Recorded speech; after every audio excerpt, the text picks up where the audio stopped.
Vous direz tout sur l'actualité du jour un peu avant 19 h. Tout de suite, là où ça bouge, Jacques, vous nous proposez ce soir un rendez-vous littéraire. Absolument, Ganaël. Bonsoir à tous. Nous sommes au café Mancel à Caen. Monsieur Mancel, qui a créé ce café, était aussi un libraire.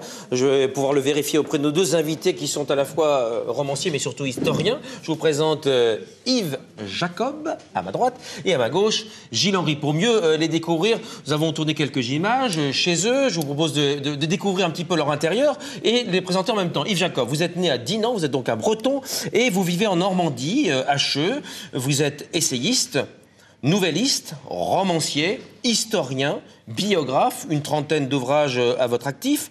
En 1989, vous créez le premier salon du livre à Caen. En 2003, le salon du livre à Cheux, et c'est ce week-end d'ailleurs, il faut signaler la 8e édition. 2004, vous avez le prix du roman populaire. En 2005, vous créez le prix Reine Mathilde du roman. Et puis vous êtes double lauréat de l'Académie française. Et vous sortez cet ouvrage qui est juste devant vous, Isabelle ou le crépuscule des Guanches, récit d'une conquête méconnue, un choc violent, je l'ai lu, c'est très violent, entre deux mondes. Ce sont les Normands qui vont donc prendre possession des îles Canaries, un roman avec, j'ai envie de dire, des morceaux d'histoire dedans. Justement, c'est le thème de cette émission, on va en reparler, puisque le thème de cette émission, ce soir, avec une question, roman ou histoire, liaison dangereuse, point d'interrogation. Je vous présente tout de suite Gilles Henry, avec quelques images là encore. Vous êtes écrivain et historien français, vous vivez à Caen, vous êtes 3 fois lauréat de l'Académie française, lauréat de la Société des gens de lettres, élu à l'Académie des sciences, arts et belles lettres de Caen. Vous avez, vous, plus de 50 ouvrages à votre actif, dont des biographies de Flaubert, Cartouche, Guillaume le Conquérant, Louis XIII, Rabelais et même Dumas. Dumas, dont c'est votre 3e livre qui sort juste aujourd'hui, présentez-le à la caméra de Bertrand Goulet. Dans les pas de Dumas. Il sort aujourd'hui, absolument. Donc ça, c'est intéressant parce que c'est tout chaud, c'est de l'actualité. Parce que là où ça bouge, c'est du direct, c'est de l'actualité culturelle. Ça sort aujourd'hui. On ne peut pas faire plus frais. On ne peut pas faire plus frais. Alors, la question que j'ai envie de vous poser tout de suite à tous les deux, est-ce qu'on peut aujourd'hui faire des romans historiques? Est-ce qu'on ne peut pas mettre un label sur le roman en disant ça c'est 100% histoire, ça c'est 50%, ça c'est 30%, comme ça on saura exactement ce qu'on lit. Les maisons d'édition ont déjà un petit peu leur étiquette. Et par conséquent, on sait d'avance si c'est un roman ou si ça va être de l'histoire.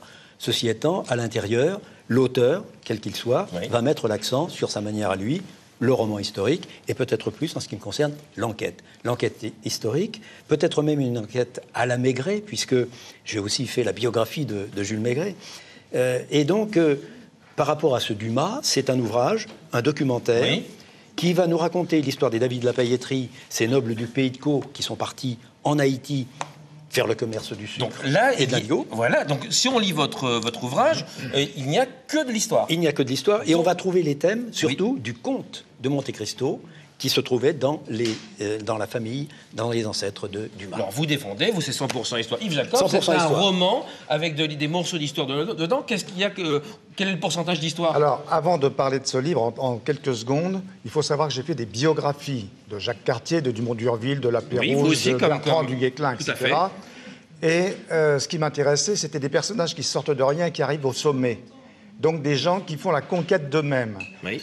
Et après, j'ai trouvé que la porte était trop étroite, car j'étais obligé d'avoir un travail historique très approfondi, bien entendu, mais il y manquait la chaleur humaine, l'atmosphère, les costumes, la vie quotidienne des gens. C'est ce que le roman apporte. C'est ce que le roman historique apporte en plus. Oui, mais on ne sait plus ce qui est vrai et ce qui est faux. Mais ce n'est pas pour ça que l'histoire, il faut se prononcer au cas très précis. Tout ce qui se passe à l'intérieur du livre a réellement existé, à part les trajectoires romanesques des personnages de fiction que j'introduis dedans.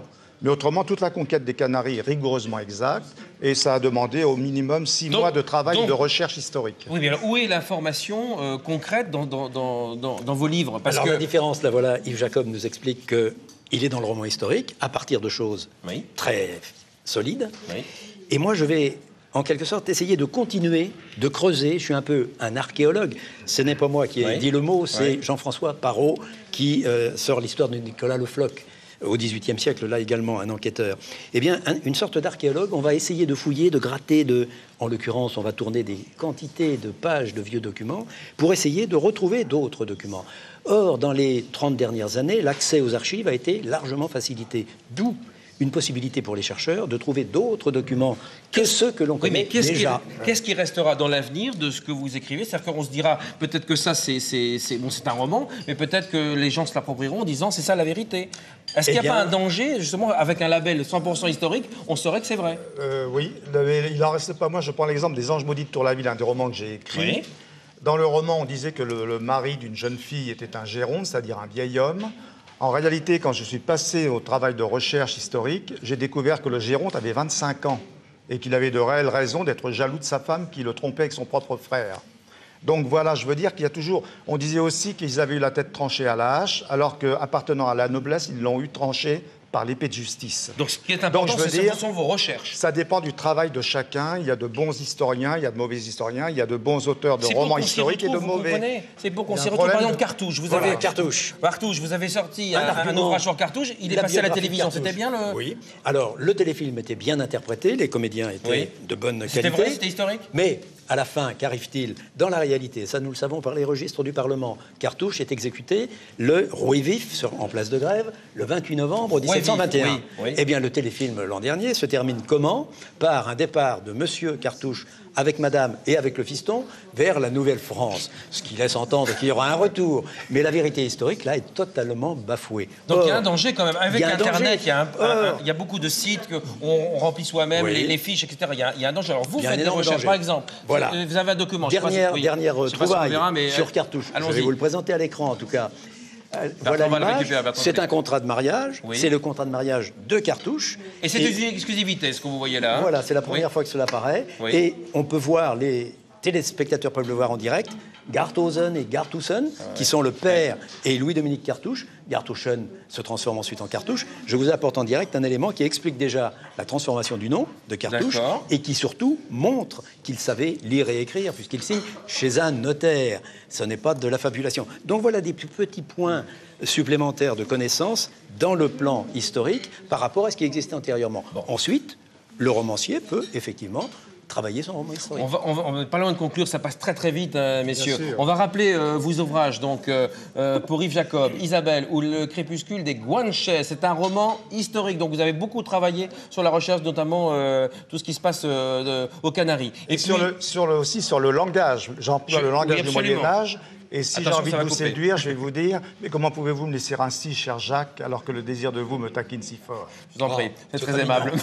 Ensuite, Dumas, ici, qui vient de sortir. Dumas, qui vient de sortir. Montrez-le aussi. Et qui est un très bel ouvrage. Et je voudrais mentionner le nom du maquettiste. Il nous reste plus que 20 secondes. Je vous coupe. Le salon du livre, c'est à Cheux. Il y a aussi un salon à Trouville. Merci Gilles-Henri, merci Yves Jacob. On était en direct du Café Mancel dans quelques instants. Votre journal régional. Allez à Cheux, allez à Trouville, allez, lisez des livres. Quels qu'ils soient, tant pis. Allez, c'est formidable de lire. 14 novembre. 14 novembre, bien sûr.